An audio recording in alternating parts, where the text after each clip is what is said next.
देते तो फिर से सरकार को ही फायदा। Got it? तो ये गेम चलता है, हम जितना जुड़े रहेंगे उतना चीजों को समझते रहेंगे। हमारी बहुत सारी बातें हैं जो वीडियोस के माध्यम से आती रहती हैं, कुछ करिए ना करिए उनको चला के छोड़ दिया करें, बीच बीच में कोई ना कोई वो बात भी काफी चीजें रिपीट होती हैं, कुछ चीजें कई बार रिपीट नहीं होती हैं, ऐसा रहता है उनमें। लेकिन आमतौर पे हम लगभग हर चीज का के बारे में बोलते ही हैं जितना बन पड़ता है, जितनी कि हमारे पास समय रहता है। समय की अभी 3 दिन से यहाँ हैं आर्य जी हमारे बीच पहुंचे हैं, आदरणीय शेर सिंह जी, उनका स्वागत है, जोरदार तालियों। तो ये हम बताते ही रहते हैं, इसलिए अभी 3 दिन रिसर्च नहीं कर पाए हैं कि नया क्या चल रहा है, तो इसलिए नहीं अपडेट दे पाएंगे साथियों को, तो वो मजबूरी आप समझेंगे आने वाले समय में, ऐसी मैं उम्मीद करता हूं। अब हम इस मुद्दे पर चर्चा करते हैं कि मेरे ख्याल से हम कितना समय हुआ है पहले ये बताइए। अच्छा चलिए, कुछ फिर आपके सवाल भी हैं, उन सवालों को भी लेंगे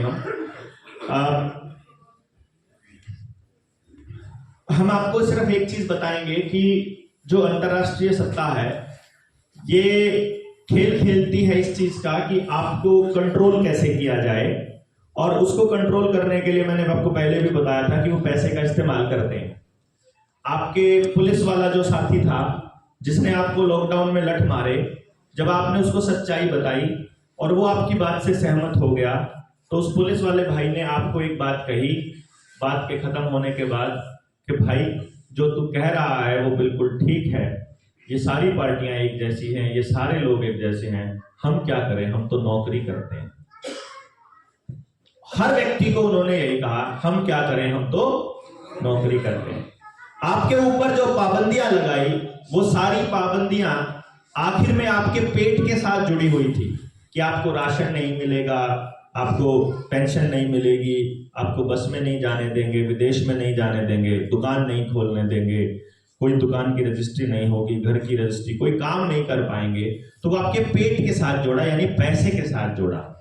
मान लो आप गांव में होते और आपकी रोटी और आपका पानी और आप किसी भी चीज के लिए सरकार के ऊपर निर्भर नहीं होते, तो क्या तब भी सरकार आपको जबरदस्ती कर पाती? अगर गांव का वो आदमी जो कोटे से राशन ले रहा है, अगर वो सरकार से राशन ना ले रहा होता, अपने गांव के ही लोगों से अगर उसका सहयोग होता, तो क्या सरकार उसको दबा पाती? यानी कि चाहे नाई को दुकान खोलनी हो, नाई को दुकान खोलनी थी, उसे पैसा चाहिए था, इसीलिए वो रगड़ा गया। अगर नाई को किसान से जुड़ा होता नाई, तो उसको जरूरत नहीं थी दुकान खोलने की, वो घर घर जाके बाल काट देता, उसको नानाज फिर भी मिल जाता, भूखा उसको फिर भी नहीं मरने देते। वो ना भी बाल काटता तो भी किसान उसको भूखा नहीं मरने देता। मतलब कोई भी आदमी कुछ भी नहीं करता और वो किसान से जुड़ा रहता बस खाली, तो भी वो भूखा नहीं मरता। और अगर वो भूखा नहीं मरता तो उसे सरकार की गुलामी करने की जरूरत नहीं पड़ती। इसका मतलब भूख आदमी को कुछ भी करने को मजबूर कर देगी। और हम जो लालचवश थोड़ा सा सोचते हैं कि बच्चे की नौकरी चली जाएगी, नौकरी चली जाएगी तो ये भूखा रह जाएगा, रोटी कहां से कमाएगा, इस डर की वजह से, यानी कि लालच और डर की वजह से हमने सरकारों के आगे सरेंडर कर दिया। लेकिन इस पूरी व्यवस्था के अंदर जब किसी अस्पताल में किसी व्यक्ति को डेड घोषित किया जाता था उस बीमारी के कारण, तो उस अस्पताल को बकायदा 2 लाख रुपया मिलता था पर डेथ। अगर कोई आंगनबाड़ी वर्कर किसी को जबरदस्ती इंजेक्शन लगाने के लिए तैयार कर रही थी, तो उस आंगनबाड़ी वर्कर को इंसेंटिव मिलता था पर इंजेक्शन। आप सोच सकते हैं कि अपने पैसे के लालच में डॉक्टरों ने, अस्पतालों ने, फार्मा कंपनियों ने, या हमारे इन भाइयों ने जो नौकर भाई थे, इन्होंने अपने ही लोगों की जान के साथ कितना खिलवाड़ किया, और उसके मूल में था पैसा। जब आपको ये पता चले कि ये पैसा पैसा है ही नहीं, जब आपको पता चले कि ये पैसा केवल हवा है, जब आपको पता चले कि आपकी मेहनत की कमाई को ऐसे चुटकियों में साफ कर दिया जाता है, साफ, भाई कम करो बस,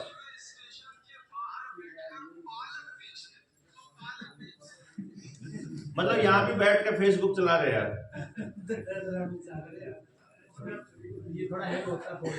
हाँ, वो राजीव दीक्षित की आत्मा लिबड़ाई अपने वाला शासन सुन कर राजीव दीक्षित ने बोला वो तो बाहर लिख दो भाई, ये मजाक करो भाई। तो जब आपको पता चले कि ये पैसा पैसा है ही नहीं, तो क्या आप ठगे हुए महसूस नहीं करोगे? मतलब आपको लगेगा यार इतने दिनों से हमने अपने भाईचारे के साथ इतनी लड़ाइयां करी, हमने इतने सारे ठगियां करी, इतना झूठ बोला, इस सारा समाज का सत्यानाश कर दिया इस नौकरी के चक्कर में, और अब पता चल रहा है कि ये पैसा पैसा है ही नहीं है। देखो पैसा क्या है, इसको यदि आपको समझना है तो आपको मूल में जाना पड़ेगा कि पैसे का रोल क्या है। पैसे से आप क्या करते हो? पैसे से आप सामान खरीदते हो ना बस, या आप सामान देते हो या सामान खरीदते हो पैसे से, और तो पैसे का कोई रोल नहीं। ना आप पैसे को खाते, ना पैसे को पहनते, ना पैसे से आग जलाते, ना पैसे से कुछ भी करते। कोई भी काम करने के लिए कोई चीज चाहिए, कोई वस्तु चाहिए हमें या किसी और को, उसके बदले में हम पैसे का लेन देन करते हैं, यही तो करते हैं बस, या इसके अलावा कुछ और करते हैं पैसे का? केवल सामान खरीदने और बेचने के लिए पैसे का इस्तेमाल किया जाता है। यानी कि अगर हम सामान खरीदने और बेचने के लिए पैसा ना भी इस्तेमाल करें और हम पैसे सामान खरीदने बेचने का कोई और मानक बना ले तो भी तो काम चल जाएगा। पहली बात तो यह है कि पैसा सिर्फ एक, क्योंकि कागज थोड़ी ना कुछ होता है, कागज तो एक साधन है, साधन काम को करने का, सामान लेने देने का। कागज का टुकड़ा या मोबाइल की डिजिट या सिक्का हमारा साध्य नहीं है, जीवन का मकसद नहीं है। ये जीवन के मकसद को पूरा करने के लिए जिन साधनों की जरूरत पड़ती है, उन साधनों को अर्जित करने का या एक दूसरे का सहयोग देने का एक जरिया मात्र है। यानी कि इसके अंदर कुछ जमा है, इस कागज के टुकड़े में कुछ वैल्यू है, वो वैल्यू इसकी परचेजिंग पावर तय करती है। वो जो वैल्यू है ना, वो इस रुपए की परचेजिंग पावर तय करती है कि ये क्या खरीद सकता है। अगर इसकी परचेजिंग पावर ना बदले तो पैसा पैसा है, और अगर इसकी परचेजिंग पावर किसी एक आदमी के हाथ में हो जाए तो वो जब चाहे आपको कंगला कर सकता है। नहीं, मैं आपको एग्जाम्पल बताता हूं। मैं एक किसान हूं, मैंने खेत में टमाटर लगा लिए, टमाटर की खेती करनी शुरू कर दी, टमाटर हुए और मैं मंडी में बेचने चला गया। 20 रुपए किलो, 5 रुपए किलो मेरा टमाटर बिका। कितने रुपए किलो? मान लो मैंने 100 किलो टमाटर बेचा, सिर्फ 1 क्विंटल टमाटर ही हुआ मेरे खेत में।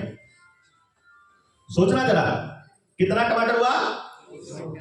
100 किलो टमाटर हुआ और 5 रुपए किलो टमाटर का रेट था, तो मुझे कितनी आमदनी हुई? कितनी आमदनी हुई? यानी कि मेरी मेहनत जो थी, उस मेहनत से मैं कितना टमाटर खरीद सकता हूं? 100 किलो। मेहनत मैंने दिन में जितनी करी उतनी करी, जितना पानी लग चुका, जितने मेरे घर वालों ने मेहनत करी, जितना भोजन लगा, जितना ऊर्जा लगी वो लग चुकी, और मैं टमाटर खरीद सका या बेच सका कितना किलो? 100 किलो। वो टमाटर मंडी से होते हुए अडानी के साइलों में चला गया और अडानी ने सारा का सारा टमाटर काबू कर लिया और कहा मार्केट में अब टमाटर नहीं आएगा। जैसे आजकल दुकानों पर, जो अगर आप किराने की कोई दुकान खोली हुई है, आजकल किराने की दुकानों पर चावल की शॉर्टेज शुरू हो चुकी है, ठीक है ना? तो चावल की शॉर्टेज हो गई है, तो ऐसे ही टमाटर की शॉर्टेज हो गई, मैंने एक एग्जांपल के तौर पे लिया। तो टमाटर कम हो गया, लेकिन खाने वाले टमाटर की डिमांड करते हैं, तो अब अडानी कहता है कि आपको टमाटर मिलेगा 100 रुपया किलो। हुआ था ना थोड़े दिन पहले, मैं उसी एग्जाम्पल 150 भी हुआ था, लेकिन आप 100 की मान लेते हैं, तो 100 रुपए किलो टमाटर हमें मिलेगा। अब वही किसान के घर में शादी आ गई और किसान उसी 500 रुपए को लेकर के, जिसका टमाटर बेचा था उसने, बाजार में चला गया। अब उसको कितना टमाटर मिलेगा? 5 किलो। उसी ने टमाटर बोया था या उसके किसी रिश्तेदार ने बोया था, उस रिश्तेदार की मेहनत की वैल्यू थी 100 किलो टमाटर की, लेकिन उसी वैल्यू को किसी दूसरे की मेहनत बनी 5 किलो टमाटर की वैल्यू। 100 रुपए किलो में कितना टमाटर आएगा? 5 किलो आएगा ना। यानी कि मेहनत जो 100 किलो की थी वो 5 किलो की रह गई। आपकी 95% मेहनत को अडानी खा गया। नहीं पता लगा?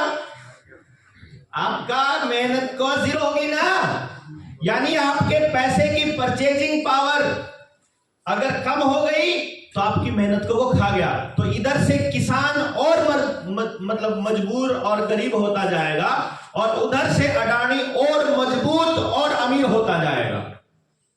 नहीं, यानी जिसके पास उस पैसे की परचेजिंग पावर को कंट्रोल करने की ताकत है वही इस धरती का मालिक है। और ये बात सारी पॉलिटिकल पार्टियों वाले बोलते हैं कि सबका मालिक एक है। और वो सबका मालिक एक कौन है? उसका नाम है रॉथस्चिल्ड, जो सारी बैंकिंग सिस्टम को कंट्रोल करता है। समझे बात? अब ये पैसे को कैसे कंट्रोल करता है, इसका एक एग्जांपल हम आपको देंगे। सबसे पहले हमको ये समझना पड़ेगा कि ये पैसा लेन देन का एक साधन मात्र है। और हमारे जो बुजुर्ग थे उनका एक नियम था कि कबाड़ के बदले धन नहीं खरीदा जाएगा। क्यों जी? धन के बदले ही धन खरीदा जाएगा। और धन क्या होता है? अनाज धन होता है, धरती धन होती है, हमारी मेहनत श्रम धन होती है, पशु धन होता है, ऊर्जा कोई भी है वो धन होती है। मैं पूरा दिन आपके खेत में मेहनत किया तो मैंने अपनी ऊर्जा आपको दी, फिर आपने उसके बदले में या तो अनाज दिया या पशु दिया या सूट दे दिया या कुछ भी दे दिया, वो आपकी ऊर्जा से कमाया हुआ धन है, आपने वो धन दिया। मेरे धन के बदले आपने धन दिया और ऐसे धन के बदले धन। कुछ जगह पर ऐसा हुआ कि किसी ने तो वो धन कमाया था 6 महीने मेहनत करके, और किसी ने मतलब अब जब मान लो मैंने तो मेहनत की खेत के अंदर 6 महीने 4 महीने मेहनत की, और कोई उम्र खाम खाई गड़ी में जानती हुई गाय ना बांध लिया है। उन्होंने तो मेहनत करी नहीं गाय पालने में, वो तो वो सड़क पे जाती हुई गाय ले आ, वो कहते हैं कि तेरी इस मेहनत के बदले में ये गाय ले जा। मतलब कुछ भी, कोई भी चीज ऐसी, गाय तो मैंने एक एग्जांपल लिया सिर्फ खाली। मेरा कहने का मतलब ये था कि कुछ भी वो फ्री की चीज, आपसे फ्री की चीज के बदले में आपकी मेहनत की चीज लेने लगे। तो हमारे बुजुर्गों ने एक नियम तय करा कि भाई न्यू गड़बड़ हो जाएगी, कि भाई किसी भी चीज के बदले में कुछ भी लेना, इससे शोषण होने के चांसेस रहते हैं। तो किसी का भी शोषण ना हो इसीलिए हम कोई एक स्टैंडर्ड तय कर देते हैं, कोई एक मानक तय कर लेते हैं। और मानक अगर नहीं होगा तो गड़बड़े होती रहेंगी, कम ज्यादा रेट, कम ज्यादा मेहनत आपको होती रहेगी। समझ गए? ये मानक तय करना ही हमारा सबसे पहला काम था हमारे पुरखों का। और उन्होंने मानक तय किया कि मानक एक ऐसी चीज का होना चाहिए जो असलियत में धन हो। तो फिर उन्होंने अनाज का भी कोशिश किया, लेकिन अनाज खराब हो जाता था। फिर उन्होंने धातुओं का कोशिश किया, लोहा खराब हो जाता था, जंग लग जाता था। ऐसे करते करते कभी हजारों साल पहले हमारे पुरखे इस बात पर पहुंचे, निष्कर्ष पर, कि सोना और चांदी ऐसी धातुएं हैं जिनको आप 1000 साल बाद भी, 100 साल बाद भी अगर धरती से निकालो या पड़ी रहें तो वो बिल्कुल वैसी ही रहती हैं, उनमें कोई बदलाव नहीं आता है। इसीलिए हमने स्टैंडर्ड बना दिया सोना और चांदी। तो सबने देखा है सोने और चांदी जो है वो उसी में हमारा लेन देन होता था। वो सोना और चांदी कितना निकलता है धरती से, इस बात के ऊपर ही, मतलब कोई भी चीज कितनी मिलती है उसी बात पर उसमें कितनी मेहनत होती है या कितनी उसकी वैल्यू है, ये इसी बात पर निर्भर करती है कि उसकी उपलब्धता कितनी है। तो चांदी की उपलब्धता सोने के मुकाबले 10 गुना थी उन दिनों में, तो वो लगभग वाली लाइन से ऊपर उठ करके सोने और चांदी का जो अनुपात था कीमत का, वो 1:10 में ही उन्होंने रख लिया, और उन्होंने 1:10 सोने और चांदी के अनुपात को ही लेन देन के साधन का स्टैंडर्ड बना दिया। अलग अलग वजन के सिक्के जारी हो गए, उसमें से जो रुपए का सिक्का जारी हुआ वो चांदी का 1 तोला 1 रुपए का सिक्का, और 10 चांदी के सिक्कों के बदले में 1 सोने का सिक्का, वो भी 1 तोला, उसका नाम होगा मोहर। यानी 10 चांदी के सिक्कों के बराबर 1 मोहर होगी। ये स्टैंडर्ड बना दिया गया और परमानेंट इस स्टैंडर्ड के ऊपर हमने काम करना शुरू कर दिया। हमारे यहां लिखित में कुछ भी नहीं होता था, इस पे हम चर्चा 3 दिन से करते आ रहे हैं। सब कुछ जबानी होता था, सब कुछ नैतिकता से होता था, सब कुछ नियमों के हिसाब से होता था, और चाहे दुनिया में किसी से ट्रेड करना हो, चाहे आपस में ट्रेड करना हो, हमारे ट्रेड का जो मानक था वो यही मानक था कि 10 रुपए की एक मोहर। यही स्टैंडर्ड लिखित रूप में पहली बार शेरशाह सूरी ने समाज को दिया जब वो राजा बना। पहले मुगलों ने ही मतलब शुरुआत करी, जो अंग्रेजों ने किया उसकी शुरुआत मुगलों ने ही करी थी, वो मैं आपको पहले ही बता चुका हूं कि एक ही वहीं से आए थे सारे के सारे। तो जो शेरशाह सूरी ने भी सेम स्टैंडर्ड। अब एक बात बताओ, जो चीज आप अपने जीवन में अपना रहे हो, जो आपके जीवन का सलीका है जीने का, वही चीज अगर वो लिखित में दे देते हैं तो आपको कोई आपत्ति है क्या?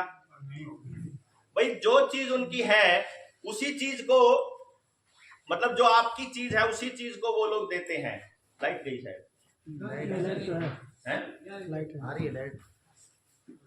लाइट है, आ गई। हेलो नहीं आई। जो चीज आप अपना रहे हो, जो आपके जीवन की शैली है, उसी को अगर वो लोग, हेलो नहीं बजी, हिला के देखो, माइक में प्रॉब्लम तो नहीं? वो तो उसमें लाइट जलेगी तब जाएगा। अरे इसमें तो चलो कोई बात नहीं, सुन रहा है ठीक। अगर वही चीज वो लिख कर दे दें तो किसी को आपत्ति है क्या? तो उन्होंने उसी को लिखित रूप दे दिया, उस नियम को ही लिखित रूप दे दिया। बाद में शेरशाह सूरी के बनाए हुए कानून को ही एज इट इज अंग्रेजों ने उठा लिया और वैसा ही नियम बना दिया कि 1 रुपया जो है वो 1 तोला चांदी और 10 रुपए का एक मोहर। सुनील भाई के पास वो होगा, रुपया होगा अपने पास।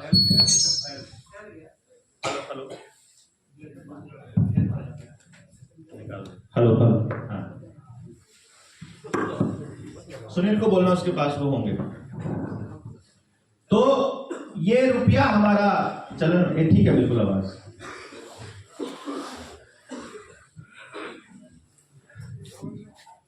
बाद में अंग्रेजों ने इसको एज इट इज उठा लिया और हमने बिल्कुल इसके ऊपर कोई आपत्ति नहीं की, क्योंकि हमारे पुरखों ने सोचा कि जो हमारा मानक था उसको इन्होंने लिखित रूप में कानून बना दिया, तो इसमें कोई दिक्कत, कोई परेशानी हम लोगों को नहीं होनी चाहिए।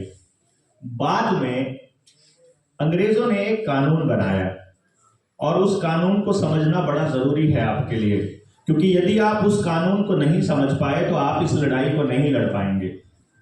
हमारी लड़ाई का जो मूल है वो सिद्धांत है, सच्चाई है, हर किसी का भला है, लूट की खिलाफत है। ये ध्यान रखिएगा।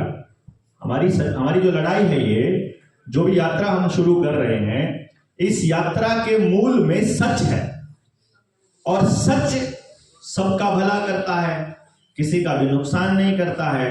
एक का नुकसान और एक का फायदा तो बिल्कुल भी नहीं करता है कि नहीं? इसलिए जब आपको इस लड़ाई में आगे बढ़ना होगा तो आपको एक बात माननी होगी कि किसी के साथ भी अन्याय होगा तो हम खड़े हैं, किसी के साथ भी। ये ऐसा नहीं, शुरुआत हम अपने से करेंगे कि मेरे साथ अन्याय हो रहा है तो मैं बोलूंगा, फिर उसके साथ भी होगा तो मैं बोलूंगा, किसी और के साथ भी होगा, अगर वहां जाकर उसके साथ खड़ा नहीं हो पाएंगे तो फिर हम अपनी जगह पर रहते हुए बोलेंगे। सारे लोग लाइव आना सीख लो, सारे लोग फेसबुक पे बोलना, फेसबुक पर लिखना सीख लो, सारे लोग शेयर करना सीख लो। सारे लोगों को सीखना पड़ेगा। अगर आप सीखेंगे नहीं तो आपने बोला ये कैसे पता चलेगा? चौपाल में बैठकर बोलना वो अलग है, पब्लिक के सामने जाकर बोलना वो अलग है, फिर ऑनलाइन बोलना वो अलग है। लेकिन किसी भी माध्यम से आप बोलिए, बोलना जारी रखिए, क्योंकि उससे सत्ताओं को पता चलता है कि अब लोग बोल रहे हैं, तो फिर वो अगला कानून बनाते हैं।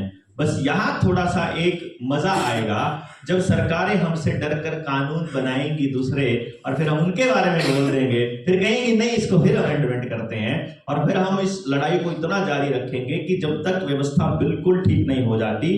इस बीच हम शिक्षा के रास्ते, स्वास्थ्य के रास्ते, खेती के रास्ते, राजनीति के रास्ते, न्याय वाली रास्ते, जिस रास्ते भी हमको बन पड़ेगा हम अपने लोग तैयार करते रहेंगे। हमें क्या दिक्कत है? हम जुडिशरी के लिए अपने बच्चों को तैयार करके जज नहीं बना सकते, हम पॉलिटिक्स के लिए तैयार करके अपने बच्चों को पॉलिटिक्स में नहीं भेज सकते, हम यूपीएससी क्लियर नहीं करा सकते अपने बच्चों को। मान लो हमारे पास टैलेंट है ना पता करने का, हमको पता लग गया कि आप में से 4 लोगों के बच्चे पैदाइशी इंटरनेशनल प्लेयर हैं, तो हम उनको इंटरनेशनल प्लेयर सारे जने मिलकर उसको बना नहीं सकते प्लेयर। इंटरनेशनल प्लेयर बनेगा, वहां जाकर जब सारी मीडिया खड़ी होगी और लाइव में ही सारी बकवास कर देगा जो अपने वाली है?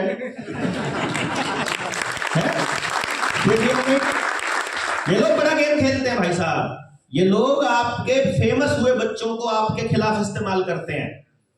मैं बजरंग पुनिया को बोला, जब खेलों का ये खिलाड़ियों का आंदोलन चल रहा था, मैंने बोला बजरंग पुनिया को, मैंने कहा भाई ये न्यू वर्ल्ड ऑर्डर वाले पेज पर तेरी फोटो कैसे है अमित शाह वाली फोटो में? बोलो क्या होता है न्यू वर्ल्ड ऑर्डर? मुझे पता ही नहीं। मैंने कहा अरे न्यू वर्ल्ड ऑर्डर पता नहीं, बोला ना फिर तने परमिशन कैसे दी उसमें अपनी फोटो छापने की? कह रहे मेरे को नहीं पता जी डॉक्टर साहब। मैंने यार तो तेरी फोटो उसमें, बोलो तो किसी डीपीआरओ से सरकार के आदमी का फोन आया होगा, उन्हें पूछा होगा मैं फोटो छाप लूंगा, मैंने कह दिया छाप ले।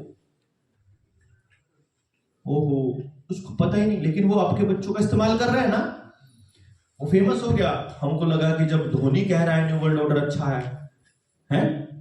जब तड़ीपार महोदय कह रहे हैं न्यू वर्ल्ड ऑर्डर बढ़िया है, और मोतीलाल तो कितनी बार संसद में बोल चुका है, कितनी पता है ना कितनी बार। सोच उसके शब्द देखो, अभी इस पैंडेमिक के बाद इस व्यवस्था, ये नई व्यवस्था, नई विश्व व्यवस्था बनेगी, न्यू वर्ल्ड ऑर्डर आ रहा है, बिल्कुल ऐलान कर रहा है, अपने लोगों को बोल रहा है कि हम उनके गुलाम हैं, बिल्कुल सरेआम बता रहा है। एक बार नहीं बोला, ढूंढना फेसबुक के ऊपर, यूट्यूब के ऊपर मोदी न्यू वर्ल्ड ऑर्डर, आपको पता चलेगा वो बिल्कुल साफ साफ बोल रहा है कि हम न्यू वर्ल्ड ऑर्डर ला रहे हैं।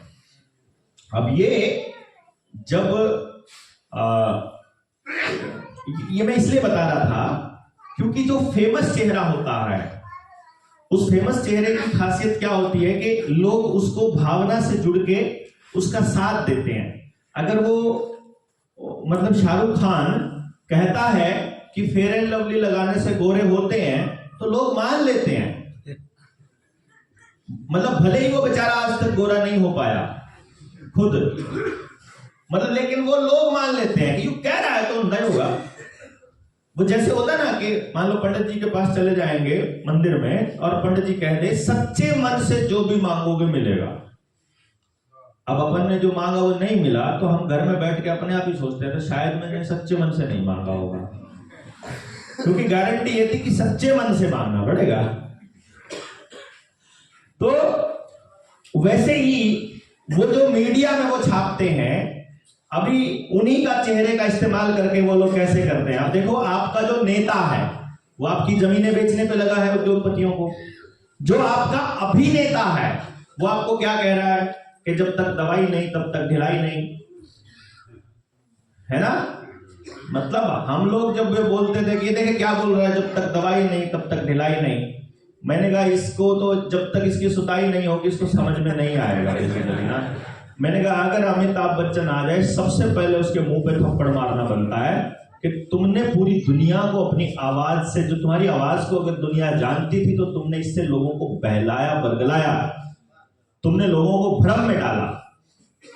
फिर आपका जो अभिनेता शाहरुख खान, अक्षय कुमार, अजय देवगन, ये आपको क्या बेच रहे हैं? पान मसाला बेच रहे हैं आपके बच्चों को, है? ऋतिक रोशन आपके बच्चों को दारू की बोतल बेच रहा है। वो आपके बच्चों को नशा करना सिखा रहा है।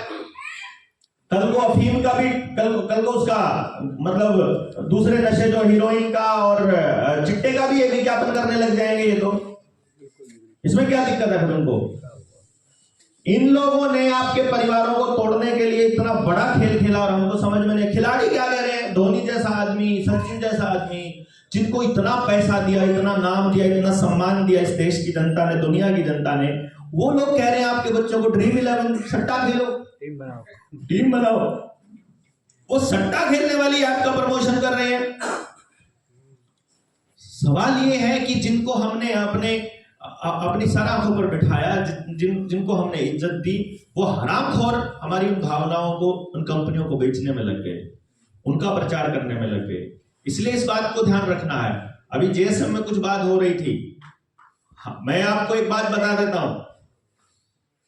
मैं जब 2016 में इस मिशन पर चला था तो मैंने प्लान करके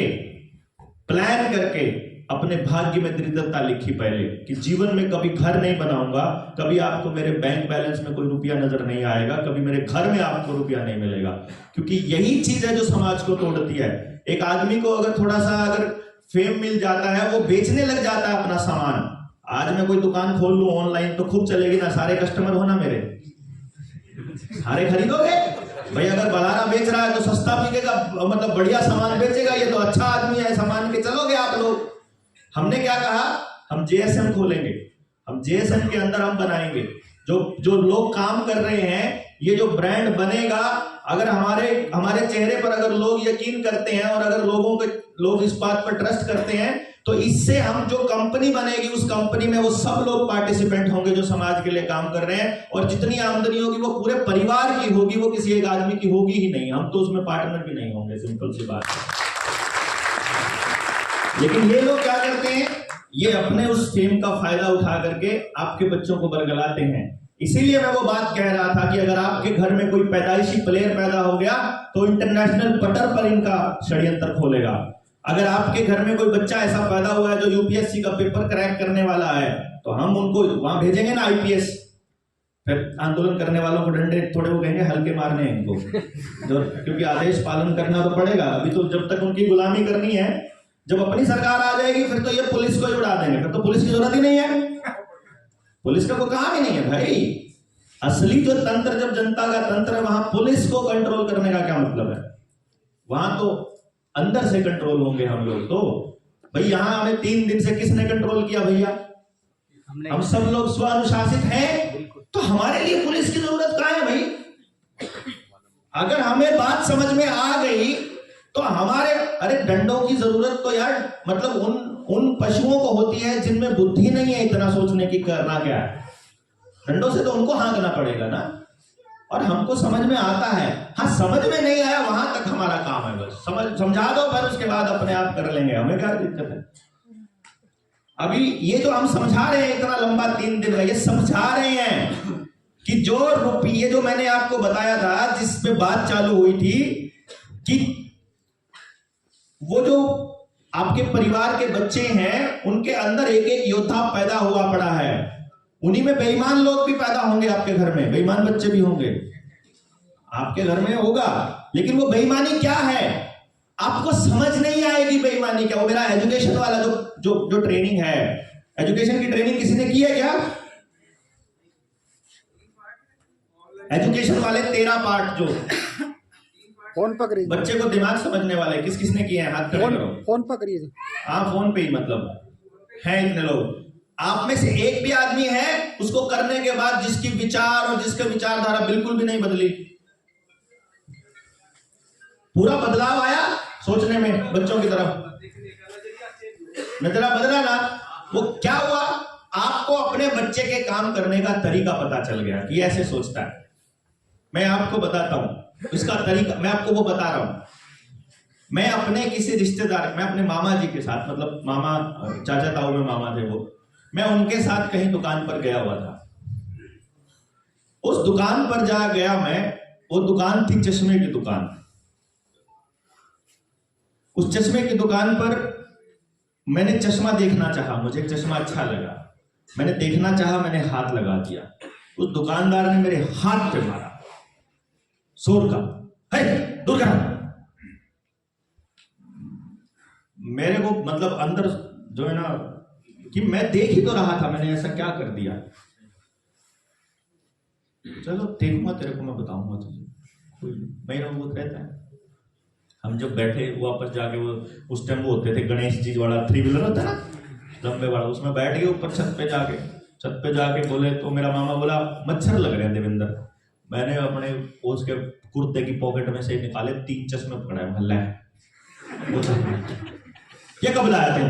मेरे को भी नहीं पता चला, मगर उसको भी नहीं पता चला। ये हंसने की बात नहीं है, लेकिन मैंने वो 3 चश्मे मामा को दे दिए। मेरा अपना कोई, मेरे को वो चश्मा लगाना भी नहीं था, मेरी कोई इच्छा भी नहीं थी, पर मुझे कि तू मेरे को हाथ नहीं लगाने देता, तुझे मैं पता भी ना लगने दूं कब निकालूं। और मैंने वो उन्हीं को दे दी, मतलब मेरे पास कुछ नहीं है उसमें से। वो अब मुझे चोर कहा जाएगा कि नहीं कहा जाएगा मुझे नहीं मालूम, मैं तो आप सबके सामने बता दिया। मुझे मेरे पड़ोस का एक आदमी, मेरा चाचा लगता है वो, अब उस टाइम तो घर में जो है टॉयलेट्स नहीं होते थे तो बाहर ही घूमने जाते थे, बाहर घूमने गए हुए हैं और वहां पर वो मुझे बोलता है कि काले तू, काला मेरा नाम घर का, बोला काले तू मोटा नहीं होता। मगर क्या करूं चाचा, होता ही नहीं, गणा की खाऊं। मेरी माँ ने तो सांदा भी गाल लिया, मैं ठीक हूं, मतलब मैं होता नहीं मोटा। तो मतलब बोला ले बीड़ी पी ले, मोटा हो जाएगा। मैं बोला सच्ची हो जाऊंगा? बोला हो जाएगा। मैंने बीड़ी लेकर सुट्टा मार लिया और फिर अगले दिन फिर पिया थी, अगले दिन फिर पिया थी। मैं तो मोटा होने के चक्कर में पीने लग गया।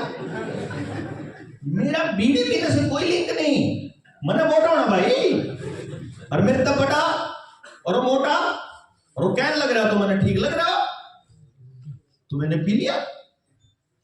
अब एक दिन उन्होंने बोला रोज मेरी ये पींदा रहोगा, अपनी भी प्या दे। मखा मैं तो पींदा ही नहीं करता, अपनी ले आ।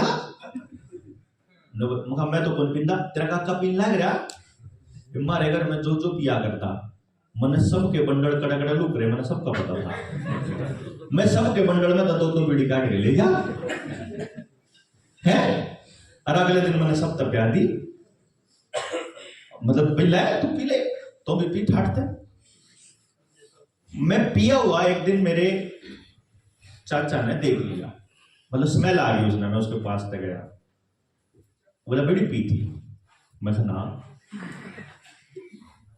बोला मुंह सूंघा? मैं सूंघाया मैंने। ये मैं तब की बात कर रहा हूँ जब मैं 5वीं क्लास में हूँ, मतलब मैं 10 साल का हूँ मात्र, मुझे सही गलत का कुछ नहीं पता। उन्हें मैं सूंघ गया, मैंने सूंघा दी, बोला कान पकड़ ले। यो जाया करता है लाचा पाना, तो कान पकड़वा लिए, मेरे कैंची मारी, कैंची में दर्द, अक्का 1 सुट्टा मारा था, दूसरी मारी 2 सुट्टे मारे थे, तीसरी मारी 3, और मतलब आखिर में मैं 1 बीड़ी तक पहुंच गया। और फिर उन्हें गया, फिर मखा नहीं, फिर तो अगले मारता रहा हो, कितने भाई के पीछे एक ताके को नहीं गया मैं, महा यार तो मारता रहेगा।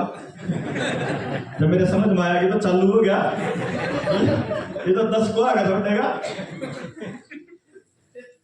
लेकिन मैं उसके बाद मैंने बीड़ी क्या किया होगा, छोड़ी नहीं, बीड़ी चालू कर दी।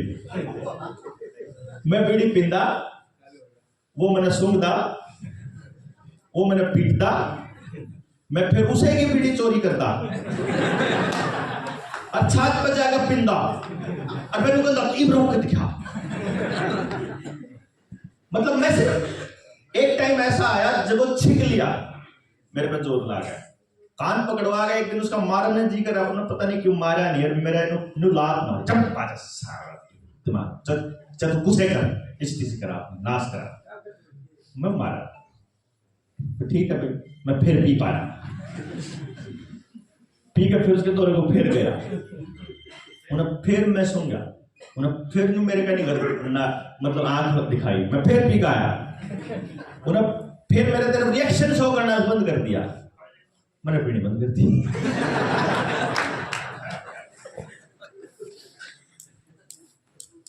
मैं ये क्यों बता रहा हूं आपको, अब मैं अपनी उन चीजों के बारे में क्यों बता रहा हूं जो मेरे जीवन के वो अनुभव। ये आपके घर में एक बच्चा चोरी कर रहा है, वो क्यों कर रहा है भाई?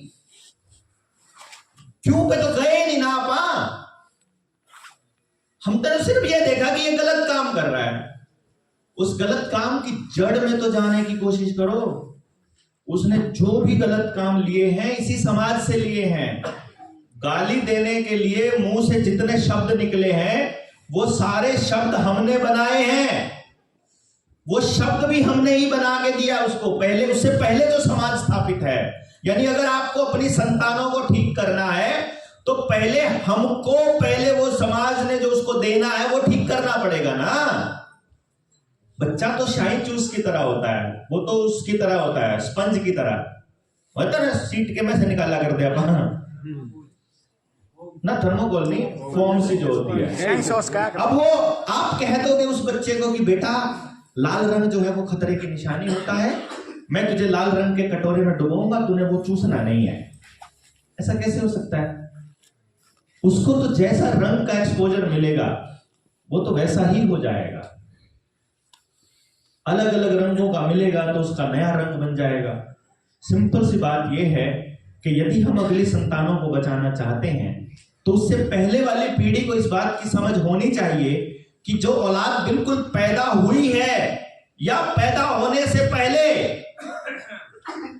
अगर सुभद्रा के पेट में अगर अभिमन्यु है और उस टाइम पर वो सुन रहा है अपने मामा कृष्ण की बात चक्रव्यूह को भेदने की, और वो वहां से कुछ सीख रहा है, अगर वो एग्जाम्पल साइंस बताती है, भले ही महाभारत हो, महाभारत कहानी हो या सच्चाई, ये एक सेपरेट विषय है कि कहानी हो या सच्चाई, लेकिन अब साइंस आज के टाइम पर यह साबित कर चुकी है कि 7वें महीने तक, 28वें हफ्ते तक, प्रेगनेंसी के 28वें हफ्ते तक हमारे बच्चे का दिमाग पूरी तरह से विकसित हो जाता है।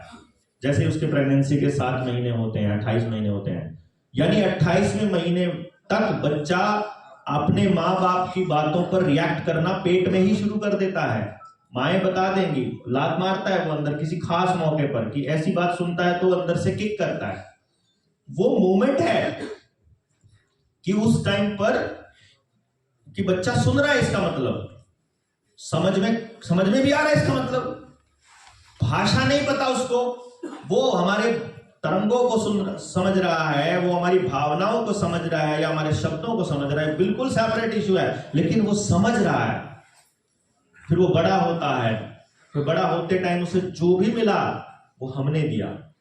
आप कहोगे उसको टीवी ने बिगाड़ा तो टीवी हमने दिया, आप कहोगे उसे समाज ने बिगाड़ा, पड़ोस ने बिगाड़ा तो पड़ोस हमने दिया, आप कहोगे फलानी चीज ने बिगाड़ा, वो हमने दिया जनाब। उसके मूल में, उस गलती में हम हैं।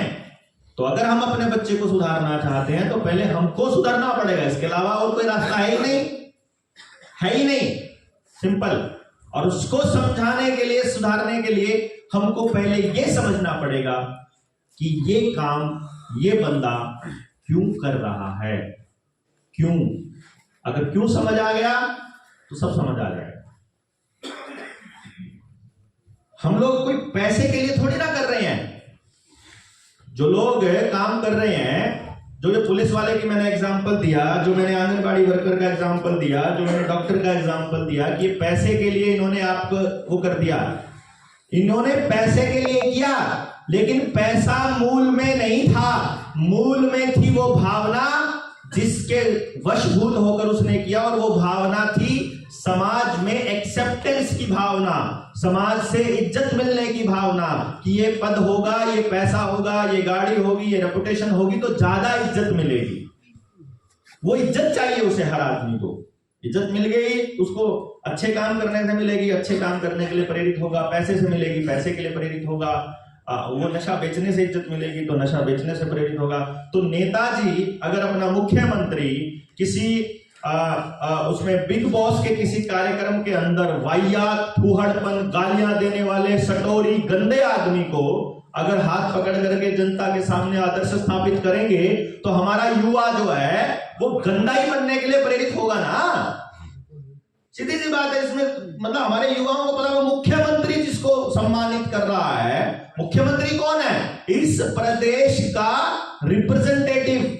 यानी अगर मुख्यमंत्री ने उसको सम्मानित कर दिया तो समझो मैंने भी कर दिया, आपने भी कर दिया, वो सबको रिप्रेजेंट करता है। लेकिन अगर मुख्यमंत्री के उसको सम्मानित करने पर अगर देश का, समाज का आदमी बोलता नहीं है तो वो जो बच्चा, गरीब का बच्चा है जो सोच रहा है कि मैं जिंदगी में क्या करूं, उसे एक रास्ता मिल जाता है कि मुख्यमंत्री से जिसको इज्जत मिली वो एक सटोरी, गंदा, गालियां देने वाला, वाहियात एक आदमी है।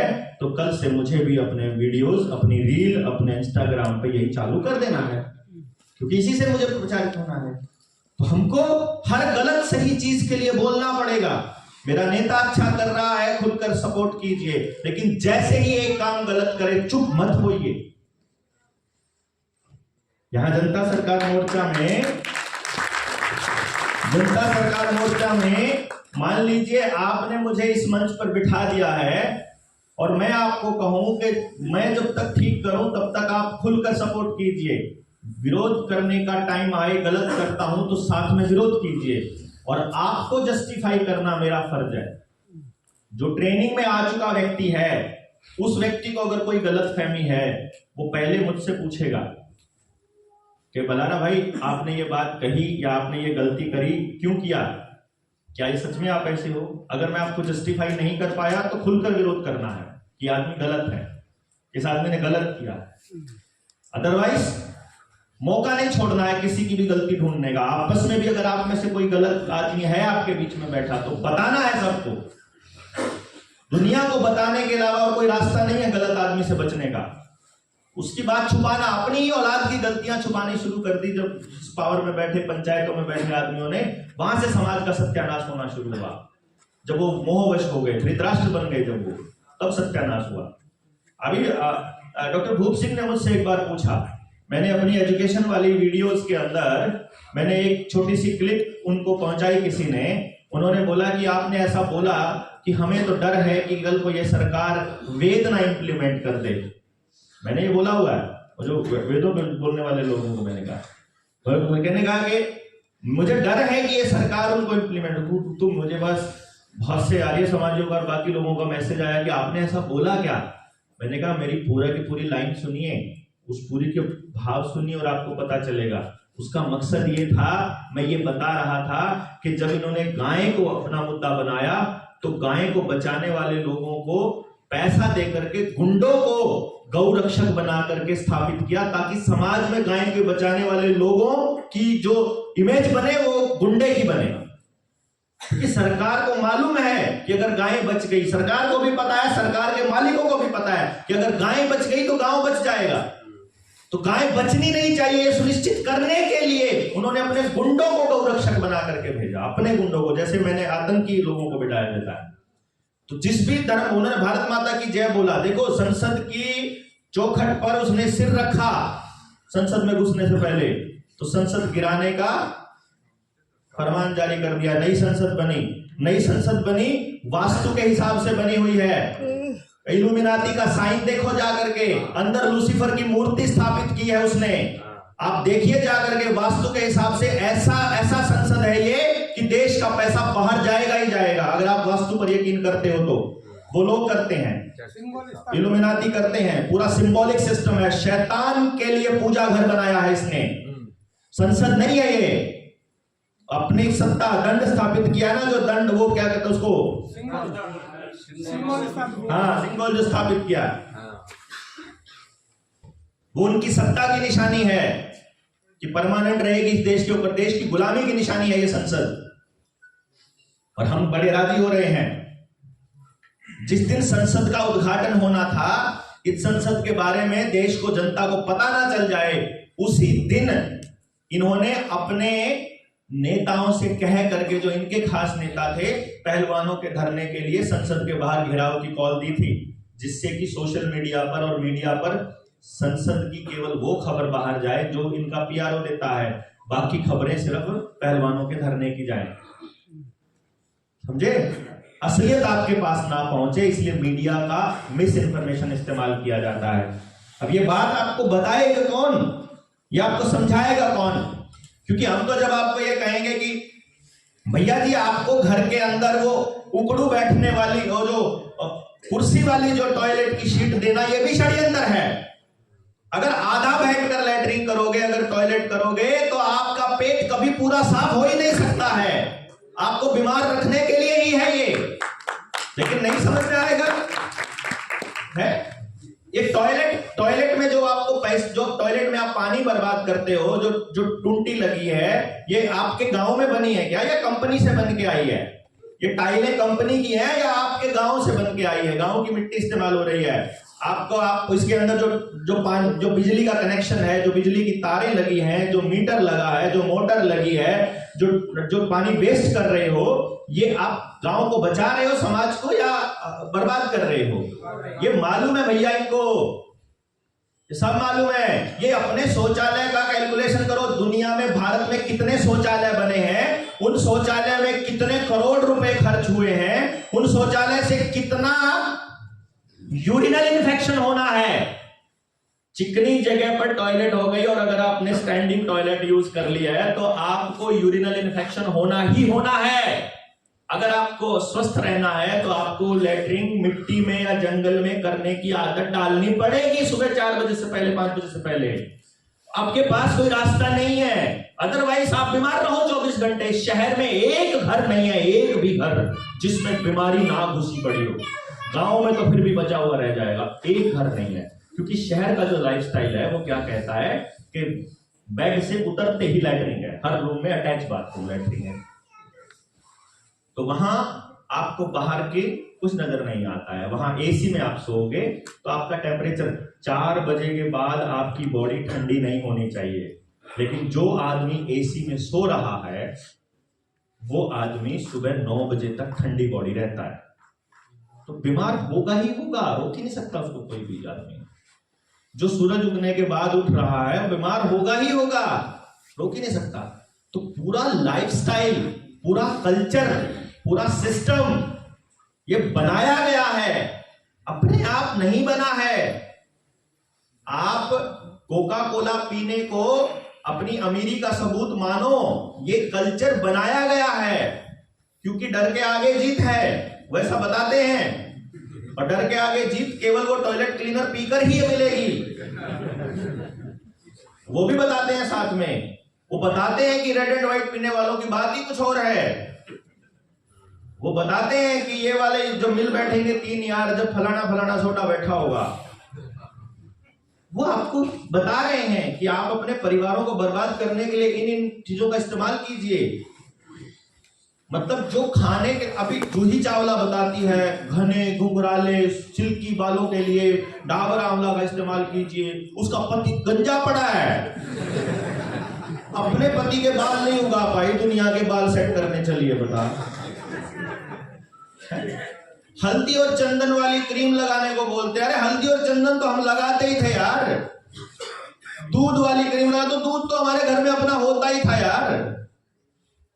आप शेविंग करते हो ना, शेविंग क्रीम से अगर 1 मिनट में बाल नरम होते हैं, गाय का दूध इस्तेमाल करके देखो 10 सेकंड में नरम होते हैं उतने। मतलब और 2 बूंद लगती हैं, सिर्फ 2 बूंद दूध की, 2 बूंद। एक चम्मच गाय के दूध में आप शेविंग क्रीम का उतना ही, उससे ज्यादा सॉफ्ट शेविंग होगी आप, उससे ज्यादा सॉफ्ट। ये बात हमारे पुरखों को क्या मालूम नहीं था क्या? सब मालूम था भैया। लेकिन वो तो भैया आपको राजस्थान वालों की तरह ट्रीट करेंगे, पता है ना। मतलब ये वैसे पानी की कमी के लिए एक बना था चुटकुला, बता देता हूँ। ओ चला गया कोई इधर से पानी वाले एरिया से उधर राजस्थान में, शेविंग कराने लगा, और जो नाई था वो अपना ब्रश के ऊपर थूके और लगा, अरे क्या कर रहे तू, ब्रश पे क्यों थूक रहा है? भला साहब आप तो जी हमारे मेहमान हो, हम तो मुंह पे थूक के करते हैं।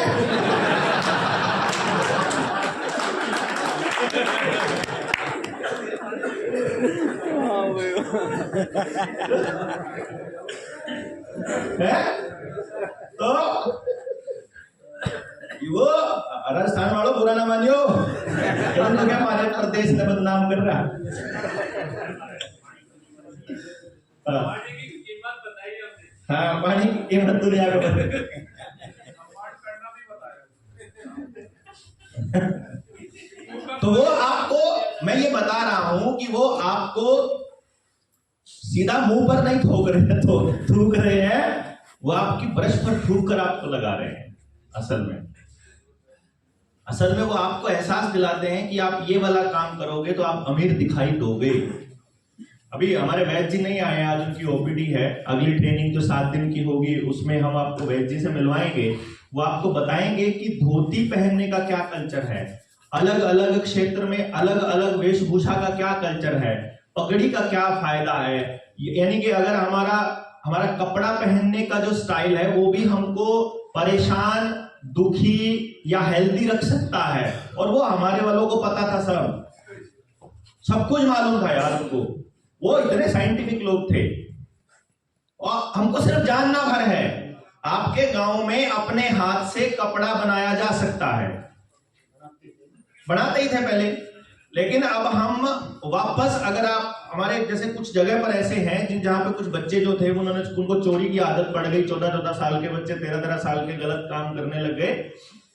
तो उनको हमने कुछ नहीं किया, सिर्फ ये बोला कि तुम हमारे कहने से 15 दिन का एक काम कर लो, 15-20 दिन तुम उधर लगाया हो। 15-20 दिन में वो इतना सीख लिए कि उन्होंने अपना परना बना लिया, मतलब अपना जो कपड़ा बना लिया सिर पे बांधने वाला। तो उसको सम्मानित कर दिया, एक किसी आदमी से सम्मानित करवा दिया। भाई कमाल कर दिया, इस बच्चे ने 13 साल की उम्र में बना दिया। वो बच्चे को इतनी लत पड़ी उस सम्मान की। सम्मान ही चाहिए ना आदमी को यार, कुछ भी नहीं। और वो सम्मान की ऐसी लत पड़ी, उसने गांव में आगे 25 बच्चों को रोजगार दे रखा है। रोज अपने कपड़े बनाते लग गए अपने, मतलब हथकरघा की पूरी यूनिट खोल दी उसने अपने गांव में। मात्र 15 साल का बच्चा, छत्तीसगढ़ की बात है। जब हमारी टीम बन जाएगी तो हम लोग वहां आपकी विजिट भी कराने लेकर जाएंगे, ऐसे लोगों से मिलवाएंगे भी उन लोगों से। तो इस तरह से जब हम अपने अपने गांव के अंदर अपना मैन्युफैक्चरिंग में, जो टॉयलेट की बात बता रहा था, आप लोग कैलकुलेट करके देखना कि हर महीने अगर एक टॉयलेट में कितना शैम्पू लगता है, कितना साबुन लगता है, कितना तेल लगता है, कितना वो जो नीला नीला डिटर्जेंट होता है टॉयलेट को साफ करने वाला वो लगता है, फिर वाइपर का कितना खर्चा आता है, प्लास्टिक की बाल्टियां कितनी टूटती हैं, बिजली का कितना खर्चा आता है, और ये टॉयलेट का खर्चा, ये जो पैसा है ये किसको जाता है, ये कैलकुलेट करके देखो। ये 1 रुपया खर्च नहीं होता था किसी का इस चीज के ऊपर तो, और पानी की एक बूंद वेस्ट नहीं होती थी। प्रकृति प्रेमी लोग थे हम लोग। सीमेंट की सबसे ज्यादा मजबूत जो वो है, क्या कहते हैं उसको, क्या बोलेंगे, मियाद समय सीमा कितनी है पता है? 100 साल, 25 साल, 80 साल। मैं बताता हूं, सीमेंट को जब आप कहीं पर भी सीमेंट से बना हुआ कोई भवन, कोई सड़क, कुछ भी बनाते हैं, उसकी जो हाईएस्ट स्ट्रेंथ होती है, जब वो सबसे ज्यादा स्ट्रॉन्गेस्ट होती है, वो 28 दिन होती है। 28 दिन। 28वें दिन के बाद सीमेंट से बुनी हुई हर चीज कमजोर होना शुरू कर देती है, और वो कमजोर होती, उसके बाद वो कभी मजबूत नहीं रहेगी। जितनी आज है मजबूत, अगले दिन उससे कमजोर होगी, अगले दिन उससे कमजोर, और अगले दिन उससे, यानी कि अब वो 25 साल निकाल दे कि 45 निकाल दे, जितने मर्जी निकाल दे। ये सीमेंट की स्ट्रेंथ की लिमिट है 28 दिन। समझ गए बात आप? ये अटेंडेंस शीट आ रही है, इसको आप भरते रहिएगा। अब आप सोच लीजिए, हमारे पुरखों ने जब घर बनाए वो इस तरह से बनाए कि एक पीढ़ी अपनी जरूरत के हिसाब से अपना घर बना ले, अगली पीढ़ी को जरूरत हो तो पिछली वाला घर गिराओ और अगले घर बना लो। जो पिछला घर गिरेगा, ना तो एक भी आइटम पर्यावरण को प्रदूषित करेगी, ना एक भी आइटम वेस्ट होगी। जितनी भी चीजें जो है दोबारा यूज करने वाली वो दोबारा यूज हो जाएंगी, और जो दोबारा यूज ना होने वाली है वो मिट्टी में मिल जाएंगी। इतना गजब का साइंस जो है, इतना प्रकृति प्रेम आपको कहीं और मिल सकता है क्या? और ये लोग हमको सिखा रहे हैं विकास, और अब कह रहे हैं कि ग्लोबल वार्मिंग हो रही है। डीजल की गाड़ी अब दिल्ली में एंटर नहीं करेगी। जिस दिन डीजल की गाड़ी बनी थी, ये डीजल की गाड़ी कितना धुआं एमिट करती है, किस स्पीड से हमारी जनसंख्या बढ़ रही है, कितनी गाड़ियां बेचेंगे तो कितना धुआं हो जाएगा, और कितने धुएं से कितने लोगों का दम घुटेगा, ये साइंस इनके पास पहले नहीं थी, ये कैलकुलेशन पहले नहीं थी क्या? बेची क्यों इन्होंने हमको? हमारे जीवन को इनके ऊपर निर्भर क्यों बनाया? अगर मेरे गांव में ही मुझे शिक्षा मिल जाए, मेरे गांव में ही मुझे रोजगार मिल जाए, मेरे गांव में ही मुझे मेरा सारी जरूरतों का सामान मिल जाए, मैंने ऐसी तैसी करी है दिल्ली जाने की, मैंने ऐसी तैसी करी है कहीं घूमने की, मुझे सिर्फ सड़कों का क्या करना है? मेरे गांव की जरूरत का सारा सामान, गांव के पास इतनी जमीन होती है कि मेरे गांव के सभी लोगों की सभी जरूरतें मेरे गांव से पूरी होने के बाद जो फालतू का उत्पादन बचे वो विदेशों में भेजा जा सकता है। लेकिन सारा गेहूं उगवाएंगे ना, सारा का सारा धान उगवाएंगे ना, ये तो हमसे हमें दालें भी खरीदनी पड़ेंगी, हमें आटा भी खरीदना पड़ेगा। गेहूं बोने वाला चावल कहीं और से लेके आ रहा है। आपको मालूम है, आप यहां पर गेहूं बोते हो और आपके ही बच्चे और आपके ही चाचा जो है शहर में आटा ले रहे होते हैं बना बनाया, गेहूं पिसवाते नहीं है। नहीं हो रहा है क्या ऐसा? हो रहा है। तो ये मतलब क्या हो रहा है? ये वेस्टेज ऑफ ऊर्जा, wastage of money, wastage of resources हो रहा है, और ये सारा का सारा षड्यंत्र। अब मैं कैसे, अब असल में चक्कर क्या है कि जब सारी की सारी बात को समझ लोगे तो आपको, मैंने आपको कल बताया था, आपके सिर से पगड़ी का उतरना, आपको पायजामा कुर्ता पकड़ाना, आपको कंपनियों की जैकेट देना, आपके पैरों में जूता देना, आपका बैठने का तरीका देना, आपको बैठने का तरीका बदल दिया इन्होंने। आपके बच्चों को वो नीचे बैठकर नहीं पढ़ने को बोलते, वो कहते हैं स्टूल और बेंच लगाएंगे हम, तो वो पेड़ के नीचे नहीं पढ़ने देंगे प्रकृति के नजदीक, वो तो एसी वाले कमरे में पढ़ाएंगे आपके बच्चे को, वो तो ग्राउंड में नहीं जाने देंगे, वो तो कह रहे हैं कि मोबाइल लगा करके वर्चुअल रियलिटी वाला स्कूल खोलो। और दिल्ली वाला राक्षस कहते हैं कि हम वर्चुअल स्कूल खोल रहे हैं, आपको स्कूल आने की जरूरत ही नहीं है। 8वीं क्लास को, पूरी 8वीं क्लास, पूरी दिल्ली की 8वीं क्लास को एक ही टीचर पढ़ा देगा। समझ रहे हो आप बात? रोजगार भी दे रहे हैं। हाँ, वो कहता है कि हम रोजगार भी देंगे। हमको ये, मैंने आपको बताया, आपके घर में डाइनिंग टेबल है, चूल्हा है, खाने पीने की आइटम है, खाना बनाने का तरीका है, खाने बनाने के बर्तन है, आपकी रसोई में क्या रखना है क्या नहीं रखना है, पड़ोस की दुकान में क्या रखना है क्या नहीं रखना है, किसान क्या उगाएगा, वो कैसे उगाएगा, वो कैसे रहेगा, फैमिली कैसे टूटेगी, एवरीथिंग इज प्लान्ड। और इतनी प्लानिंग के साथ चल रहे षड्यंत्रों के खिलाफ आप आंख बंद करके लड़ सकते हो क्या? प्लानिंग से लड़ना पड़ेगा, प्लानिंग से। हम इसलिए बोलते हैं ये ज्ञान युद्ध है, ज्ञान युद्ध। ये केवल ज्ञान से जीता जाएगा, समझ कर जीता जाएगा। बिना ज्ञान के संख्या बल से लड़ोगे तो वैसे ही मरोगे जैसे पहले मरते आए बिना समझ के। इसलिए हमको जीतना है इस युद्ध को, इसलिए सीखना है हमको। लगातार सीखने की प्रक्रिया का आज पहला चरण है और इसको कंटिन्यू रखना है। 3 दिन में आपने समझ लिया कि किस किस बिंदु पर किस किस तरह से आपको लपेटा गया, और आज मैं अभी आपको बता रहा हूं कि रुपए पर आपको कैसे लपेटा गया। जिस बिंदु पर हम चले थे उसी बिंदु को हम दोबारा से बताते हैं।